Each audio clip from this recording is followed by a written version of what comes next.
ఇప్పటిదాకా 1450 మందిని ట్రైన్ చేస్తే 450 మంది ఎంటర్ప్రీనర్లు అయ్యారు. దేవుడి దయ వల్ల ఒక 1300 నందులకు పని దొరికింది. మా నందులు ఎంత మంచివి అంటే లీవ్ తీసుకోవు, హైక్ అడగవు. అట్లని మేము ఫుల్గా ఏం పని చేయించట్లే. ఒక నంది ఒక రోజు 2 గంటలు మాత్రమే పని చేస్తుంది, పార్ట్ టైంలో పార్ట్ టైం. సో ఎవరైనా తెలుసుకోవాలని అనుకున్న వాళ్ళు ట్రైనింగ్ అని ఒక వాట్సాప్ మెసేజ్ పెట్టండి, నేను దాంట్లో యాడ్ చేస్తాను. ఇంకా నేను కాల్చుకున్న ఒక ఎక్స్పీరియన్స్ అంటే ఫస్ట్ జోష్ ఉంటుంది కదా, ఈరోజు జోష్తో వెళ్ళిపోయి ఏదో చేయడం కాకుండా 16లో నేను కూడా ఇట్లే జోష్గా మిల్లెట్స్ తినిపిస్తే అందరికీ ఆరోగ్యం బాగైతే ఖాదర్ గారు తెలంగాణ ఆంధ్ర రాకముందు ఒక హోటల్ పెట్టాం, మిల్లెట్ హోటల్. 2016లో మహబూబ్ నగర్లో ఒక హోటల్ పెట్టాం.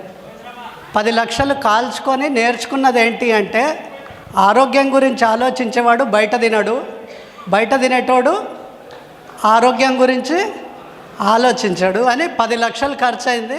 మీకు ఫ్రీగా చెప్పినాను ఈరోజు. సో ఆరోగ్యం ఎక్కడుంది అంటే మన వంటింట్లో ఉంది, ఎవరి దగ్గర ఎక్కడో లేదు, మన వంటింట్లో ఉంది. కనుక మన ఆరోగ్యం కావాలంటే మనం వండుకోవాలి, ఇంట్లో వండుకొని తింటే మంచిది. ఈ 2 విషయాలు చెప్దాం అనుకున్నాను. నాకు గురుగారు 5 నిమిషాలు ఇచ్చారు, 2 నిమిషాలే సరిపోయింది. మా నాన్నమ్మకు ముందే తెలిసినట్టుంది నందులో పైన పని చేస్తా అని, అందుకని అప్పుడే పెట్టింది పేరు.